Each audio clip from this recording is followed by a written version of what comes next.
next for Anderson Silva. Come on. There's just no way he could fight Anderson Silva. Game, he uses his range and uses it fantastically. And I think it'd just be a terrible match for Lombard. He wouldn't get anywhere near him. You said you've never seen any of his other fights, no? I haven't seen his fights, no, I'll be honest, you know. It's hard work keeping up with the UFC. There's that many events these days. I don't have time to watch Bellator, you know. So, and that's not, you know, any disrespect to any of the fighters. You talked about injuries with this card. That's been the main topic. Sure. Would you say a lot of fighters are overtraining these days, or not training smart enough? I don't know. Yeah. I mean, that's the first time I've had surgery. I've had injuries before in the past, but this time, you know, my leg was locking up. I couldn't move it at all, and then the next minute, I just completely collapsed. And I had a torn meniscus and 2 loose pieces of cartilage floating around inside my leg, and they had to get taken out, and the meniscus had to get repaired. And so I couldn't fight, and you know, I was devastated about that. But sorry, what was the question? Do you think fighters these days are overtraining enough? Not necessarily. Maybe not overtraining. You know, it's just that, you know, the sport's so big now, you know, and there's so many opportunities, and it's very lucrative financially. You know, people are going to do everything they can in their power to train hard, and a lot of people want to get to the top, and you know, they want to be the champ, and they're going to do everything they can. And maybe overtraining or train with the best guys. You know, I mean, every time you're training, if you're training with the UFC fighting, someone like the UFC fighting night every day in the gym, you know. And come on, we're in the elevator. You know, get over it. How you doing? Nice to meet you. By all accounts, he's a bit of a dick in the gym. He tries to knock people out all the time. That's what I hear. He's a bit of an asshole in the gym. So there's no need for that. But why is that? I'm being forced to talk shit about Hector Lombard. I don't even know the guy. I've never seen him fight. It's all you guys making me do it. He's definitely going to be calling me out after this. I want Anderson Silva, not Hector Lombard, but I'm definitely talking myself into a fight with him. You know. What are you thinking of the chances that you could talk your way into getting a title shot in England? Oh, 0.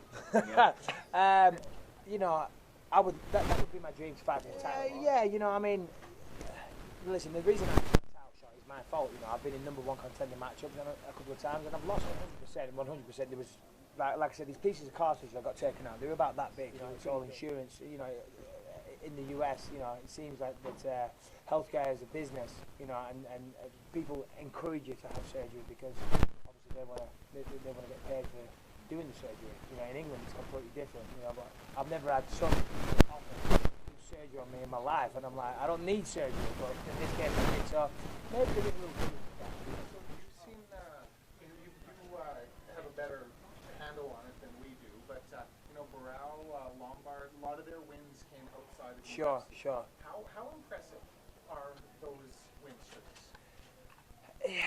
Yeah, listen. It's impressive, of course it is, regardless of where the fights were and who they were. To go out that many times in mixed martial arts and win that many fights is impressive, and you can't take that away.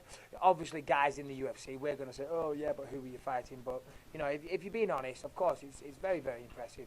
I was 15-0, you know, which was quite a good win streak, and it's not easy to do that, to continue to win. And the thing about when you have a win streak like that, you think you're unstoppable. Halpern likes to tell a story about when you gave the finger to the crowd away and he said, this guy is not going to be in the MMA league anymore. And then he said you called him and he talked to you and he realized that that's not who you are. What did you say to him? No, listen, I get booed quite a lot, especially when I fight in the States. And when I was in Australia, England and Australia, so I got booed there as well. And if I'm going to go out and put a show on, and I walk out and they're all boo, you know, and they're chanting or whatever it was, you know. So listen, you're gonna boo me, boo this, you know. So you know, but it's just tongue in cheek, and I did it with a big smile on my face and laughing. And when I did it, everyone cheered and roared and laughed and all the rest of it. So the next time when I got on the scale, everyone booed. I did it again and again. Everybody laughed and all the rest of it. And it was just it's a bit of fun. But Olden never, he didn't see it. Just people on the internet said, oh, he flipped off the fans and all the rest of it. And, you know, when you say it like that, it sounds bad. So it was taken out of context. So I called him up and said, Holden, what's going on here? He said, well, apparently you did this. I said, yeah, I went out there. And everybody cheered and looked. And he went away and watched. He said, yeah, you're right. So I'd much prefer that than a polite clap when I walk in, you know. Listen, some people come to see me win. quite a lot more coming soon. It's working well for me so far. You know, this is a career. I've got a family. That's why I do it, to look after my family and make as much money as possible. To be honest, you know. Yes, listen. If I won the lottery, I'd still continue to fight because I love it and I'm passionate about the sport. But at the same time, you're trying to get paid and being a character and being a polarizing figure like that, you know, it kind of helps. And you know, I want to evoke emotion in people. You know, I want them to be excited for the fight one way or the other. You always had that mentality, or was there ever a point in your career where like, why don't these people like me? Yeah, you know, not really. I'm not. You know, I'm happy with who I am.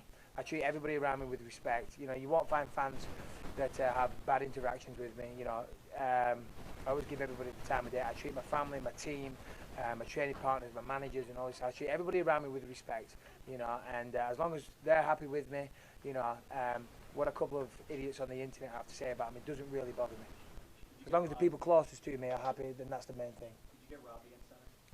I wouldn't have said I got robbed. It was a close fight. I watched it again several times and dissected it. I thought I won.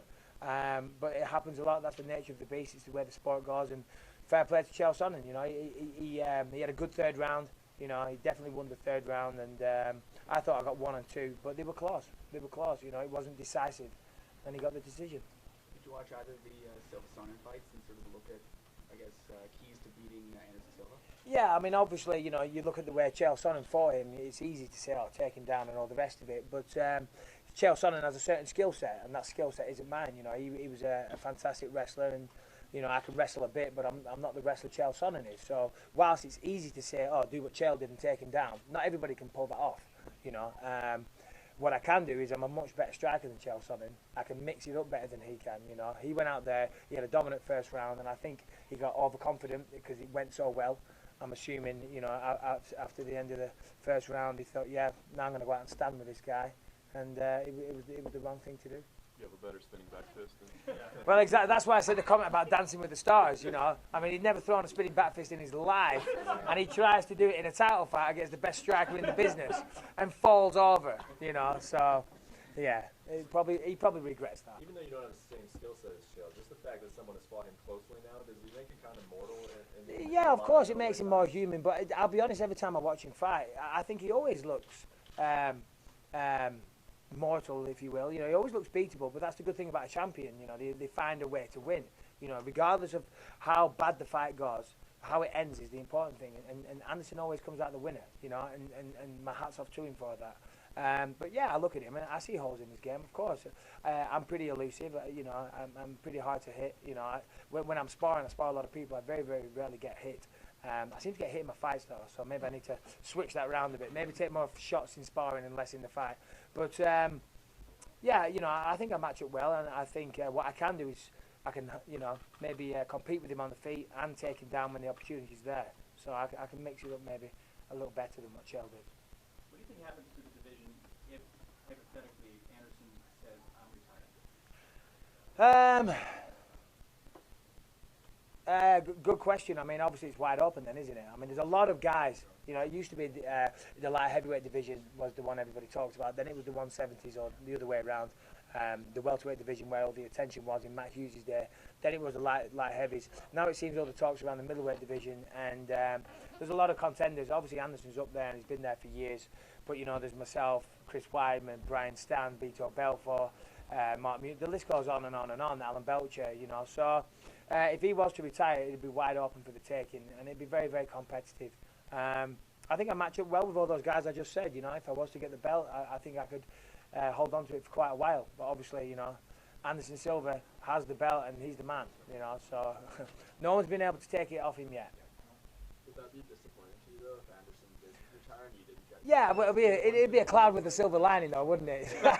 Let's be honest. You know what I mean? Anderson's retired. Damn. Okay, I'll have the belt.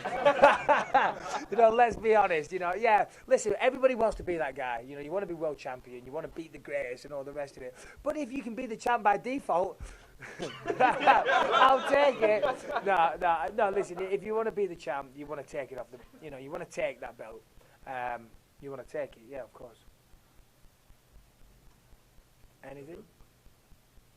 I don't want to end on that. Taking the belt by default. That's not a good end, is it? The story, Bisping wants the belt by default. He wants Anderson to retire, everyone else to get injured. Well, you need a champ. Who's calling Anderson tweeting it? Yeah, no, exactly. Come on. Yeah, don't take me out of context there, boys. Have you ever been in Toronto before? Yes, and I love Toronto. It's amazing. Yeah. I was so excited. Listen, as I said, last time I fought in Canada was Montreal in 2008, and I loved it. The crowd were amazing. And it was definitely a high point of my career. When I found out I was fighting in Calgary, I was excited, and then I had to pull out. And then so I was looking at the cards, and as soon as I saw the one in Toronto, I called up Joe Silva and I said, I want to fight on there, 100%. And How come you want to fight on that one? because I wanted to fight in Canada again, and I wanted to fight in Toronto. Toronto's a great city. I love it. I really do. So I'm excited to be there. Going there on Monday for the press conference, and I'm not allowed to say anything, but we're doing something pretty special as well there, so it's going to be pretty cool. I'm not allowed to say, but I'm flying back it's Sunday. pretty cool. At the press Yeah. conference I'm stuff. gonna come. You're going to come? Yeah, Perfect. Toronto, right? Yes, Toronto. I'll The Massey Hall? 12:30. Be there. All right. All right, guys. Thank you very much. Cheers. Thanks, man.